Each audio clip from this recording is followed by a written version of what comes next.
keep the peace, to build the future. The new mission of your AAF.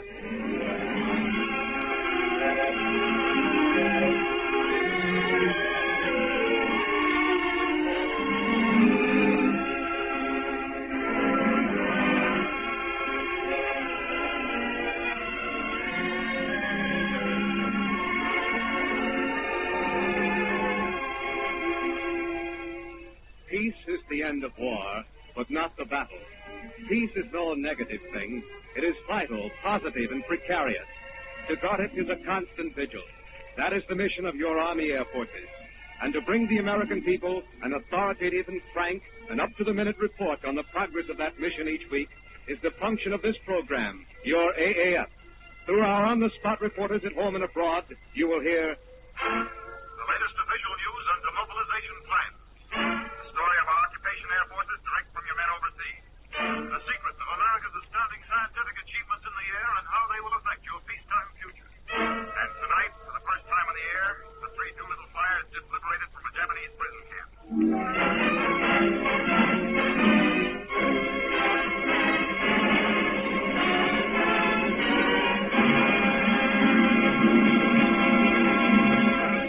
And each week, the Army Air Forces Orchestra will bring you the best of the top tunes of the day.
Overseas 9 months and has 48 points.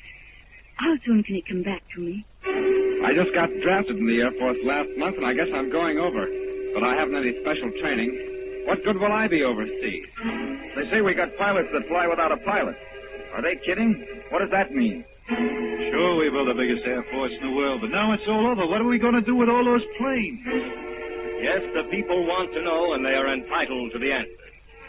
Each week on this program, your AAF will bring you an authoritative report on its continuing operations around the world and its plans for the future. As the spearhead of victory, the Army Air Forces were built by millions of Americans in and out of uniform. As your shield for peace, they still remain truly your AAF.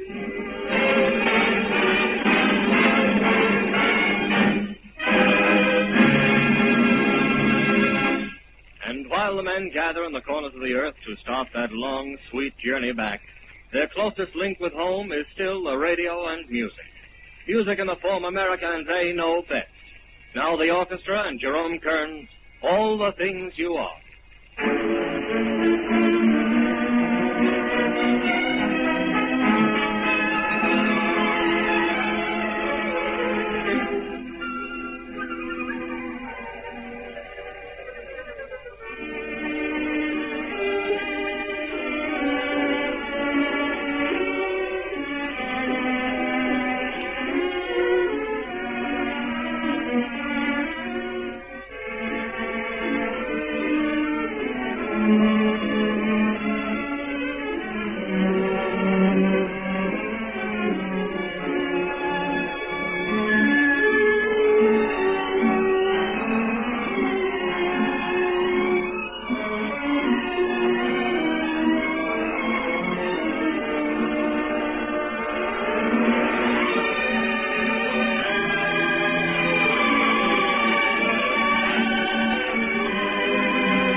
1942, in the face of filthy weather, overwhelmingly superior air forces, and the gravest risk of inevitable death or capture, Lieutenant Colonel James Doolittle and his handful of flyers bombed Tokyo.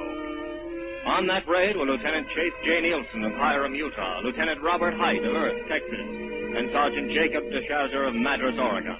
For 3 years now, listed as missing in action. But with the surrender of Japan, all three were found alive and whole. To meet them as they stepped from a plane at Chungking Airport went AAF combat reporter Captain Howard Sheldon. And now, by Army wire recorder, he brings you the first message home from these survivors of that gallant Doolittle raid over Tokyo. Go ahead, Chungking.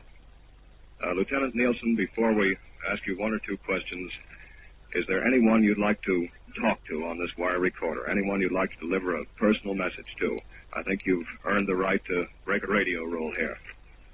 Well, sir, I'd certainly like to say hello to my darling wife and my family.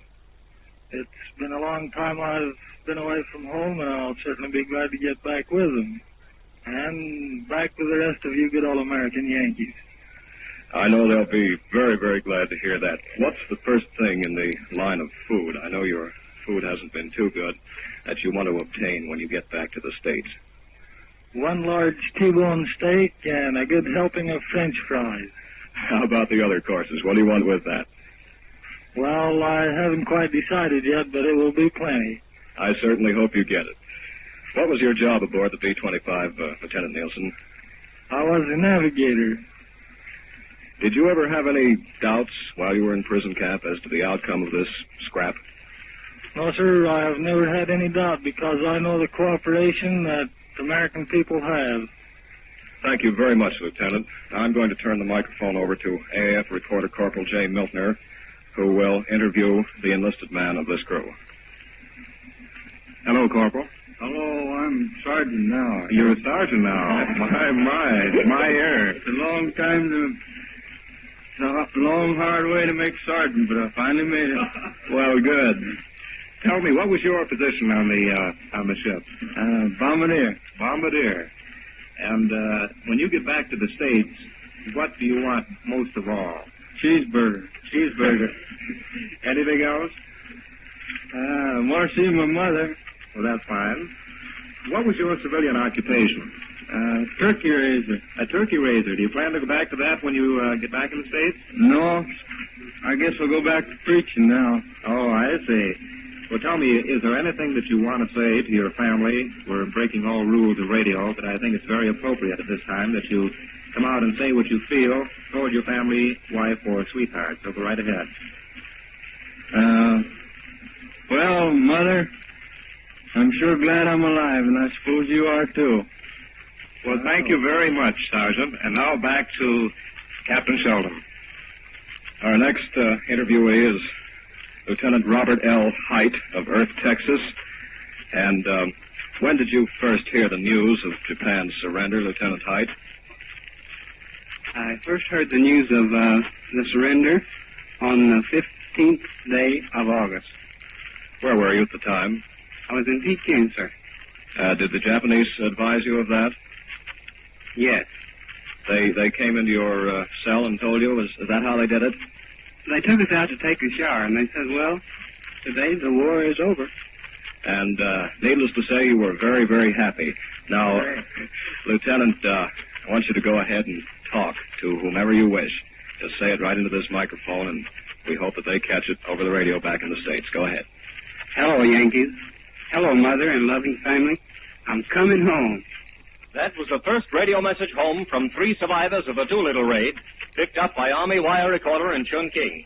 But while that wire recorder was being rushed by bomber pouch halfway around the world, the Silver Wings of the Air Transport Command were hurrying these men home to America. And at a microphone in Washington tonight is Lieutenant, now Captain, Robert Hite, home at last. Go ahead, Captain Hite. I don't know how to put into words what I want to say. I'm still pretty confused. Mainly, I'm home. I don't think anyone could tell you how that feels to me, or to Captain Nielsen and Sergeant DeShazer. We'd like to thank America for remembering us, and we thank God that we are alive today. I don't know what we expected America to look like, but it was a surprise. She hadn't changed at all, and that was good. A fellow doesn't get too much news in a prison camp, and in these last few days we've been sort of catching up. Jet planes, atomic bombs, rocket guns, real Buck Rogers stuff. If there should ever be a next time, America may not stay the same. If we need planes, if we need money for research, if we need men and training, they've got to be there in case. Because take it from three guys who spent 3 years thinking maybe they never would see her again. America is a pretty wonderful place. Thank you, Captain Hite. This is your AAF.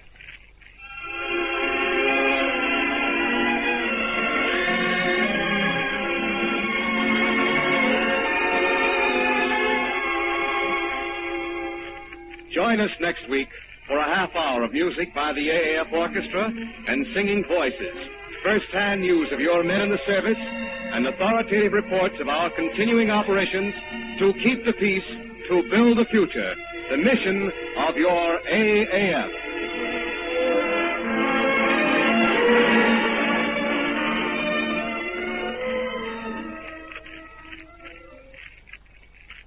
Here's a bulletin from our New York newsroom, San Diego, California. Vice Admiral John Sidney McCain, 61, commander of the famous Navy Task Force 38, died of a heart attack at his home in nearby Coronado tonight. This bulletin was from our New York newsroom. This is ABC, the American Broadcasting Company. The President of the United States sent a message to the Congress in which he outlined the program which he feels must be adopted to meet the problems of peace. Tonight, Mr. John W. Snyder, Director of the Office of War Mobilization and Reconversion, will discuss from Washington the President's message and the problems of reconversion. Mr. John W. Snyder. Good evening.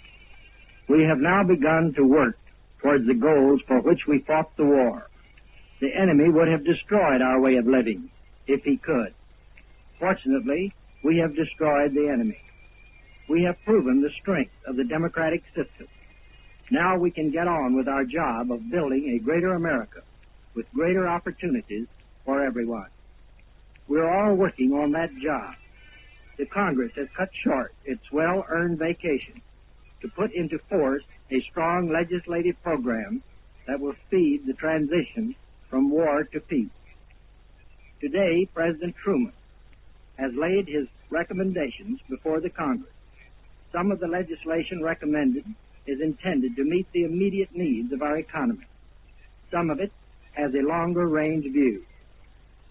Every one of us should know as much as possible about the job ahead. It is no harder than the task we have just completed victoriously. But it will not be an easy job. Nevertheless, we enter upon this new task with complete confidence. We have proven our strength in a production battle such as the world has never seen before. We know that we can build a greater and more prosperous America for every American. When we set out to win the war, we took an inventory of our resources. We looked at the job that had to be done, and then we expanded and developed those resources to do the job. That was our national grand strategy. I think we may say, and with appropriate pride, that it was well done. Now we are working out a strategy of equal or greater importance to achieve an enduring and widespread prosperity. Our resources are largely the same with which we won the war. They are the largest production plant in the world. They are the know-how of business, the management that ran those plants. They are the energy and the initiative and the vigor of all our workers, of all our people. This will be increased now because millions of men and women are coming back from the armed forces. They are coming back with eagerness for this new task. It is the one thing they have been thinking about throughout the years of the war, getting home again and becoming once more a working and producing part of the growing America they love. Our resources, therefore, are considerable. We know that we can and will expand them if they're needed. But what is the job we have to do? Briefly, we have to close out our wartime business and speed up on all peacetime activities. Closing out wartime business is complicated, but the steps that have to be taken are largely a matter of using everyday procedures of the business world. Suppose we take a look at how the job is going along. The first step in closing out wartime business is for the government to cancel its contracts for war goods. We have cut our munitions production 60% below the July level. In December, the cut will rise to 80%. The rest is needed to take care of our troops overseas, occupying enemy countries, and here at home. That's a good start. The next step is to settle up accounts with businessmen on the canceled contract. The government intends to complete settlement of terminated contracts within a year. Present performance indicates that this can be accomplished if business will do its part by filing claims promptly. A third step is to clear war factories of government-owned machinery and the odds and ends of war production. This has to be done so that the factories can be retooled quickly for peacetime production. The government is required by law to clear plants within 60 days after a manufacturer requests it. So far, the government has met this schedule very well. So much for closing out war business. Now suppose we look at some of the steps for expanding peacetime production.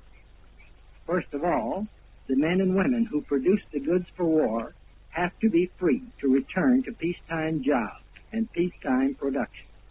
Within 10 days after Japan surrendered, 2,700,000 men and women had been released from war work. Of these, 900,000 immediately were shifted to other jobs within the same plant. Within the next 6 or 8 weeks, another 1.5 million to 2 million workers are expected to be released. This is a great many, and they will be further augmented by releases from the armed service. Within 10 months, the Army plans to discharge approximately 6 million, and the Navy 2,800,000. Obviously, our economy as a whole will have to be operating at high speed before all these workers can be put back to work. For some, the wait will be brief. For others, it will be longer.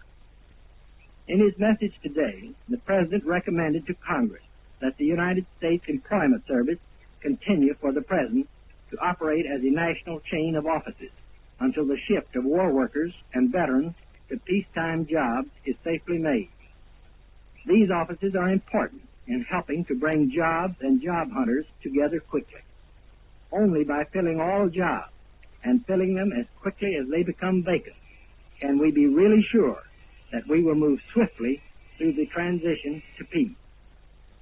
The second step in speeding up peacetime activities falls into 2 parts. One of these is a swift release of materials formerly needed for war. This is being accomplished by cancellation of war contracts which formerly used those materials, and by the action of the War Production Board in removing a great many of its wartime controls so that the economy can operate freely. The second part of this step calls for parallel and concerted action by various agencies of the government to increase production under the guidance of my office and the Office of Economic Stabilization. Responsibility for speeding reconversion of factories and for assuring the widest possible distribution of materials which remain scarce with the War Production Board. It has retained a few very important controls to accomplish this. The War Production Board also has given special assistance to small business and has set up machinery so that it can swiftly find and break any production bottlenecks that develop. Price and rent ceilings remain the responsibility of the Office of Price Administration and the Secretary of Agriculture. These agencies will protect the consumer everywhere against undue increase. At the same time, they must adjust price ceilings which threaten to slow up reconversion. Prices already have been set on many products which have been off the market during the war years. For consumers, these prices are close to the 1942 level. Ceilings on other articles will be established on the same principles of fairness both to the consumer and to business. Wage adjustment is the responsibility of the National War Labor Board, which has been authorized to increase wages where low pay would interfere with reconversion or would prevent expansion for production, giving full consideration to price ceiling control. Wage increases, like the adjustment of price ceiling, must be watched closely to prevent inflation. The stabilization of our price and cost structure is most important to the expansion of industry, and it is equally important to every individual citizen. Until enough goods are being manufactured to meet the demands of those who want to buy, the government must hold the line against inflation on those articles that remain scarce. At the same time, it must make sure that the national income continues high for the sake of the country's future prosperity. Stabilization is a many-sided problem. There is a great deal of money in circulation, while many of the commodities that people want to buy still are not available for a while. There is a big demand for goods generally, and that is good. But rental and price ceilings must be kept in force for the time being wherever the supply does not approach a balance with the demand. This is for the protection of buyers everywhere, who must make their income cover the things they wish to buy.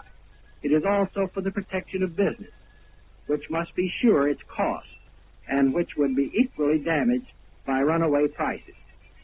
There will also be pressures towards deflation. Unemployment, even though temporary, will be one of these. Because these factors reduce the purchasing power of the people, they tend to have a depressing influence upon our entire economy. Some parts of the country will feel the effect of this more than others, but if allowed to continue, all of us would feel it. To combat this threat of deflation, as well as to meet the human needs of the workers, the President today recommended that the Congress broaden the government's policy on benefits for the unemployed. This would be done by authorizing federal supplements to the payments made to the unemployed in the various states, and by increasing the duration of these payments. Also by extending unemployment benefits to workers who are not protected now. The President further recommended revision of the Fair Labor Standards Act to provide higher minimum wage. There is a third major step in the drive to change over our economy swiftly from war to peacetime prosperity. It concerns financing. The government already has machinery in operation to cooperate with commercial banks by guaranteeing loans for reconversion of plants and on canceled contracts pending settlement. The government also will assist in making business loans to veterans and to businessmen. In addition, the President recommended to Congress that Congress revise taxes to encourage the expansion of business. These are some of the main steps our nation is taking in order to win for us an enduring and stable prosperity. The President has outlined other parts of our grand strategy, but I cannot in this brief time discuss all of them. But I do want to mention a few.